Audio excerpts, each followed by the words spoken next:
What's going on, guys? Welcome back to the channel. I hope everybody's doing well today. Thank you so much for stopping by, and thank you so much everyone for spamming me on IG telling me that I needed to check this video out, man. Today I will be reacting to 120 guardsmen marched through King's Cross at 6:30 a.m.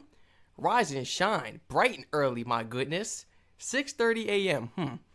This video was highly recommended. I've been seeing the recommendations all through the comments section and the suggestions I have been receiving throughout my email.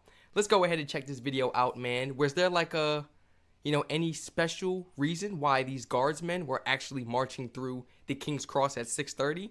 Any special celebrations, special events that I should be knowing about, or was this just like a practice march? Like, are guardsmen usually known for marching around the UK? Doesn't matter the time or day or if there's a specific event they are attending or not, or, any parades. 120 soldiers from the Coldstream Guards are here in the heart of London at King's Cross Station.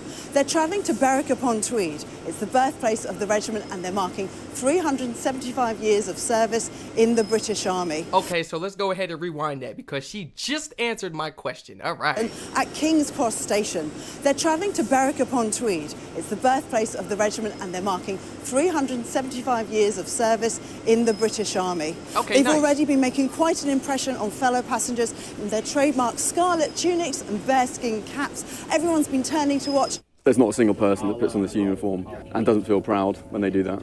And we do appreciate exactly how the public sees us when we're on sort of public transport. What? You guys were able to interview one of the guardsmen themselves? Oh, this is beautiful right here. We got to interview the man himself. Okay. I want to know what it's like being a guardsman, What is it like marching through the public? What is it like witnessing this in public as a bystander? Is it something normal? Or is it something that, everybody tends to appreciate? They take the time out of their day to stand in one spot and watch these amazing guardsmen march past them until they go on about with their day. Then you could proceed doing what you were doing. But how rare is this, man? How often do you get to see these amazing marches? We don't see this over here. And if we did, we'll probably think something was wrong. Like we might be going to war or something, huh? We don't really come in close contact with our military servicemen. Unless it's like in a store after hours, like if they're shopping or something. Of course, not on base, but like if they're at a public store in my area just shopping, doing some local shopping, that's when we get a chance to see them in uniform, but not marching around or anything. Never that. Never that. You gotta be able to like attend the basic trainings or just the base itself. Have a special privilege to attend the base itself and being able to watch these amazing soldiers march. We do not have that opportunity, man. Whatsoever. So if we do catch our guys out here marching, oh boy. First thing I'm asking myself is it time to pack up and go? I mean, it's been time to pack up and go, let's be honest. Exactly how the public sees us when we're on sort of public transport and walking through busy train stations. Yeah. It does make you walk that much taller and that much more proud. After turning a few heads in the station, the next test is getting all the soldiers safely on board. Okay. Quite a challenge when most guardsmen are north of 6 foot, and that's without the bearskins. Oh. On the train, the soldiers are making good use of the overhead luggage racks. The next test is getting all the soldiers safely on board. Quite a challenge when most guardsmen are north of 6 foot, and that's without the bearskins. The bearskins? The bearskins? Wait. Quite a challenge when most guardsmen are north of 6 foot, and that's without the bearskins. The bearskins? Is that what it's called? The bearskins? Oh man, wait, I need to get this right. What? Okay. It's called a bearskin. British military bearskin caps. Okay. I thought I heard bear something, and I was like, I don't want to sound foolish, man. So now that we have figured out what the name of this hat is, are they only allowed to take this off when entering indoors? Like if it's a house, a building, a train, for example? Is that when they're only allowed to take this bearskin hat off? Or do they pretty much have permission to take this bearskin hat off anywhere in public? Doesn't matter if it's in or outdoors. I know over here in, my country, you cannot take your cap off unless you are indoors. You better not take that cap off unless you're indoors. I'll tell you that. But yeah, I'm just curious to know, man, because I know it gets hot having to wear this thing all day. It gets hot out there in the UK as well. I know it, unless the train has AC, but they won't be able to really feel much in the uniforms, and especially with the bearskin caps. It's like, how do you expect to feel the air conditioning? You can't. You can't feel it in the uniform or the bearskin cap. So I'm just really curious because, oh my goodness, I know these soldiers are hot, steaming inside of these uniforms all day long. I know their heads are steaming as well. They got to be all moist once they take the cap off. Oh man. The next test is getting all the soldiers safely on board. Quite a challenge when most guardsmen are north of... And like, I'm sorry to pause. Again, even on a hot day, look at where this is resting. It's like on his chin. It's like on his chin. I've never really gotten a close look like this, but hey, since we got a close look now, why not pay attention to detail? Look at this. This is under his bottom lip. Now, say it's about 100 degrees outside. Is this metal? What is this? What is the material of this right here? Because if it's hot enough outside, it will hurt. It is going to burn. It's like touching hot metal. If it is metal, it's like touching that metal part on your seatbelt when entering the car. You're like, oh, hot. Oh, yeah. You ever touch that metal part of the seatbelt on a hot summer day? That's what this probably feels like. Depending on the material, I could be wrong, but it looks uncomfortable. Yet again, it probably fits snug on the head though, so you don't really have to rely too much on this. All right, let's get into the video, man. After turning a few heads in the station, the next test is getting all the soldiers safely on board. Quite a challenge when most guardsmen are north of 6 foot, and that's without the bearskins. Boy's tall. On the train, the soldiers are making good use of the overhead luggage racks, which seem to offer the perfect place for ceremonial uniform, the band's instruments, and of course their SA-80 rifles. Very lucky our kit is fitting in the right places. It's more the band with all their instruments which have to fit into various places, so various bike racks, various luggage places are all full with instruments, which when we get to Berwick, we'll be off in a minute and a half, so it'll be a very short and sharp on and off the train to make sure everyone doesn't get left behind, no one gets left behind, travel up to Edinburgh instead. With the ceremonial season in full swing, it's a busy time for the Guardsmen, and the decision to travel by train is partly driven by speed. I think it's an efficient choice, 4 hours there, 4 hours back, so we can do it in a day to be back for further training tomorrow. This isn't a typical day, is it? No, it's a bit different. Well, going on the train for a start for however many hours in full rig, not a done thing, so different. Are you enjoying it? It's quite a lot of work, isn't it, to look this good? Well, I try my best, but yeah, you do put a lot of work into your kit, and then getting there and having to do it again, ready for the next event, which is Thursday for us. So.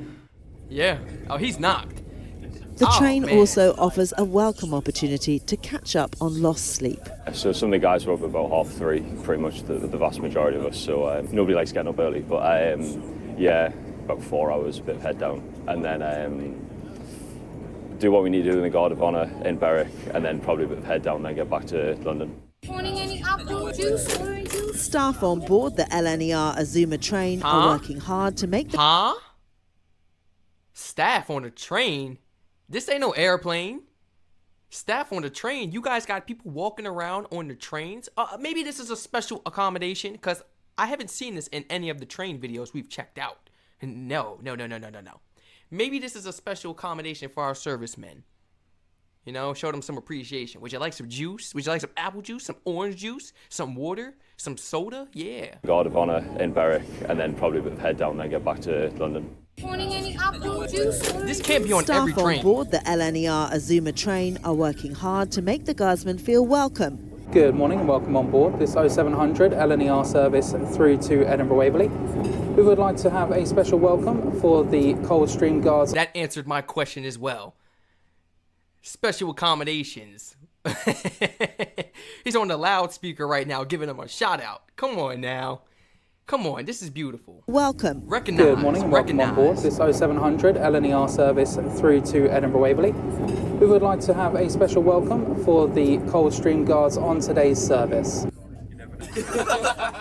For one member of the crew, it's all bringing back memories of a past life. I spent 7 years in the Coldstream Guards, did various different operations around the world, Romania, Kenya, Belize, met some friends for life, some friends that are on board today, So yeah, really good. Really enjoyed it. I think it almost makes me miss it.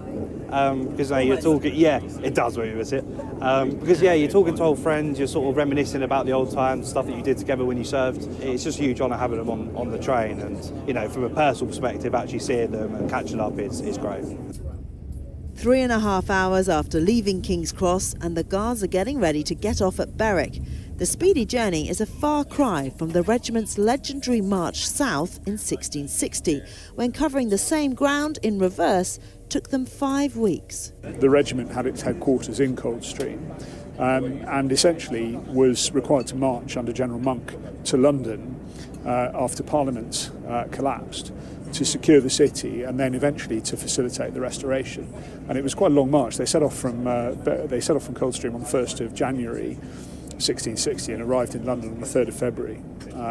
So a long winter march in quite poor weather with some 7,000 troops. Must have been quite hard going. Stepping off the train. Okay, I was about to say, so once they step off of the train, whoa. He didn't put his bearskin cap on. He didn't put his I want to see if he actually does before. Must have been quite because I want to know, Stepping off the train in Berwick and a chance to get back to the regiment's roots. They didn't show the full clip. Maybe you actually do have to put it on.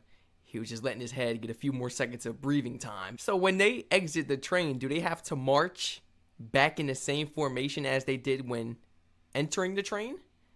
Or was it just like a march on the way to the train? The way I'm seeing things is like, okay, these wonderful guardsmen actually give the civilians in public a chance to witness them marching to the train, and they give the civilians that will actually be at their stop when arriving. So they will actually get the chance to watch them get off and march away in formation as well. And a chance to get back to the regiment's roots. As a mark of their close connection, the regiment have the freedom of the town. That means they have the right to march through the streets with their drums beating, bayonets fixed and colours flying. My responsibilities today is I'm the escort to the colour. I'll be escorting the colour, so every time that's there I'll be with the colour, making sure no one gets towards it, protecting it essentially. That's obviously a ceremonial role, but it has a historical significance. Does it still feel quite important when you're doing that? It does, yes. You do get like a huge amount of pride when you're doing it, especially with it being the colour and being on tour and deploying on operations with the battalion, being part of the history of it. It's a big job. Man, I would Crowds love to. of local people have turned out. I would love to witness this in person, man. Crowds of local people have turned out to support their home regiment and show the Guardsmen how proud they are to see them on parade. While we're busy with all the normal green training that everyone else in the army is also doing, we're also celebrating our 375th anniversary, and that entails exciting things like today. Yeah.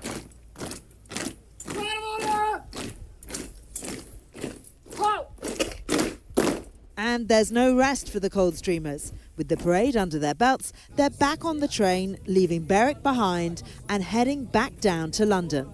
The Coldstream Guards are known for being the longest continuously serving regiment in the British Army, and they've shown they're also one of the most hard-working, arriving into King's Cross well into the evening, ready for another busy day in this special anniversary year. It's the life, man. This is the life they live. Let me let her finish. Ready for another busy day in this special anniversary year.